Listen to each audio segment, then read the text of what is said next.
আসসালামু আলাইকুম ব্যারিস্টার হাসান। ওয়ালাইকুম আসসালাম। জি, আমরা জানতে পেরেছি যে কিছু কিছু দেশ থেকে স্টুডেন্ট ভিসা এবং স্কিলড ওয়ার্কার ভিসা দেওয়া বন্ধ করে দেওয়া হচ্ছে। সেটা কোন কোন দেশ এবং কেন? এই ব্যাপারে যদি একটা আপডেট দিতে পারতেন।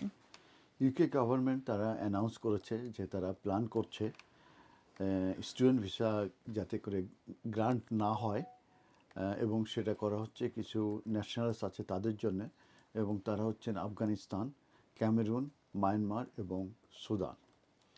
এছাড়াও স্কিল ওয়ার্কার ভিসার অ্যাপ্লিকেশন ফ্রম আফগান ন্যাশনালস এটাও রিফিউজ হবে, এবং so-called break visa break will apply করা হবে from 26th of March 2026 থেকে। আর এই যে রেস্ট্রিকশন কথা যেটা বলা হচ্ছে, এটা করার উদ্দেশ্য হচ্ছে যে অ্যাসাইলাম ক্লেম রিডিউস করা। কারণ হচ্ছে যারা লিগাল ভিসা রুটে ইউকেতে আসছে, এসে তারা এই অ্যাসাইলাম সিক করছে, সেই সংখ্যাটা রিডিউস করার জন্যই।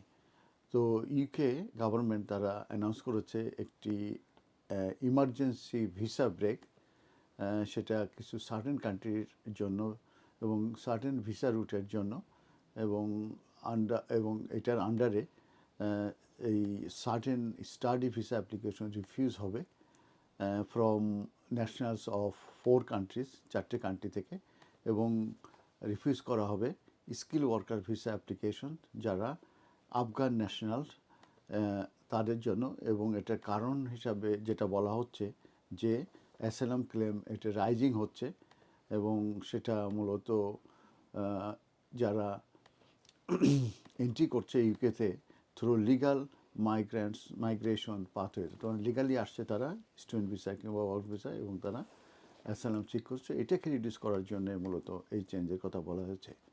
তো হোম অফিস তারা বলছে যে এই মেজারটা করা হচ্ছে, এটার এইমড হচ্ছে যে প্রিভেন্টিং করা, বিশেষ করে যারা ভিসা সিস্টেমকে মিসইউজ করছে সেটার ক্ষেত্রে। এবং ডেটা যেটা বলছে যে এই অ্যাসাইলাম অ্যাপ্লিকেশনগুলো শার্পলি ইনক্রিজ হচ্ছে, এবং সেটি ফ্রম ইন্ডিভিজুয়ালস, কিছু কিছু পার্সনদের কাছ থেকে যারা অ্যারাইভ করছে অ্যাজ স্টুডেন্টস অর ওয়ার্কার্স ভিসায়। তো এই যে emergency break on study visa, সেই 4টি দেশের কথা আমি বলেছি যাদের ভিসাগুলো রিফিউজ হবে, এবং আমি বলেছি 26 মার্চ থেকে কিন্তু এটা কার্যকরী হবে। তো গভর্নমেন্ট এ ব্যাপারে যে রেস্ট্রিকশন দিচ্ছে সার্টেন ভিসা রুটের ক্ষেত্রে, এবং এটা ইন্ট্রোডিউসিং করছে মিনিস্টার করার যে ব্যাপারে, মিনিস্টার্স ডেসক্রাইব করছে যে এটাকে emergency break on study visa for national of 4 countries, এবং হোল্ডিং করা হচ্ছে skill worker visa for Afghan nationals. তো এটার যে দেশগুলো সেগুলো আমি বলেছি যে স্টুডেন্ট ভিসা যেসব দেশ থেকে রিফিউজ হবে: আফগানিস্তান, ক্যামেরুন, মায়ানমার, সুদান। আর স্কিল ওয়ার্কার ভিসা রিফিউজ হবে সেটা হচ্ছে আফগান ন্যাশনাল। তবে এই রেস্ট্রিকশন কিন্তু অ্যাপ্লাই হবে অনলি যারা ভিসা অ্যাপ্লিকেশন করবে ফ্রম আউটসাইড থেকে, যেটাকে এন্ট্রি ক্লিয়ারেন্স বলা হয়। আর অ্যাপ্লিকেশন সাবমিটেড করা যদি হয় অন আর আফটার 26 মার্চ, মানে 26 মার্চের আগ পর্যন্ত যারা করবে তারা এই নতুন আইনের ভিতরে পড়বে না। এরপরে যারা করবে সেই অ্যাপ্লিকেশনগুলো কিন্তু রিফিউজ হবে যদি মেন অ্যাপ্লিক্যান্টরা যদি ওই ন্যাশনাল দের ভিতরে পড়ে, এবং ওই কান্ট্রিগুলোর ভিতরে যদি পড়ে। তো যদিও বা তারা সার্টিফিকেট অফ অ্যাকসেপ্টেন্স ফর স্টাডিও যদি তারা হোল্ড করে থাকে, কিংবা ক্যাশ যদি তারা কিংবা সার্টিফিকেট অফ স্পন্সরশিপ যদি হোল্ড করে থাকে, কিন্তু এই অ্যাপ্লিকেশনগুলো 26 মার্চের পরে করলেও কিন্তু এটা স্টিল রিফিউজ হবে, এবং এটা এটা আজ পড়বে উইদিন দ্য ভিসা ব্রেকের ভিতরে।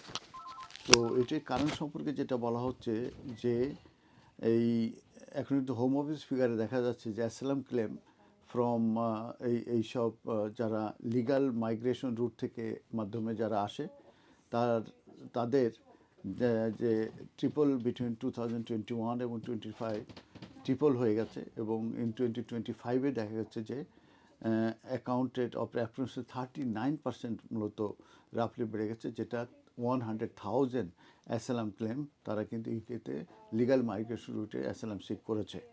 তো অফিসিয়াল তারা বলতে চাচ্ছে যে ইনক্রিজটা পার্টিকুলারলি প্রনাউন্স হয়েছে among students from 4 affected country এবং গভর্নমেন্ট ডেটা ইন্ডিকেটস করছে যে application for asylum from students from Myanmar থেকে এটা ইনক্রিজ হয়েছে প্রায় 2025-এ। আর claims from student from Cameroon এবং সুদান এটা বেড়ে গেছে 330% ডিউরিং দ্য সেম পিরিয়ড। আর হোম অফিস এটাও অ্যানালাইসিস করেছে এবং মিনিস্টাররা ইন্ডিকেট করছে যে এই significant proportion of Afghan national যারা এন্টার করেছে অন স্টুডেন্ট ভিসা লেটার তারা অ্যাসাইলাম ক্লেম করেছে। এবং এই কস্ট অফ অ্যাসাইলাম অ্যাকোমোডেশন যেটা এস্টিমেট করা হচ্ছে টু বি অ্যারাউন্ড 4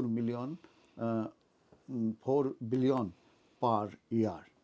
তো যে কারণে আমরা দেখেছি যে অ্যাসাইলাম পলিসি সিস্টেমটা কিন্তু চেঞ্জ হয়ে গেছে এবং এই দেশগুলোর আমি যেটা উল্লেখ করেছি তাদের ক্ষেত্রে স্টুডেন্ট ভিসা এবং ওয়ার্ক ভিসা রিফিউজ হবে আফটার 26 মার্চ 2026 থেকে। ধন্যবাদ। ধন্যবাদ ব্যারিস্টার হাসান।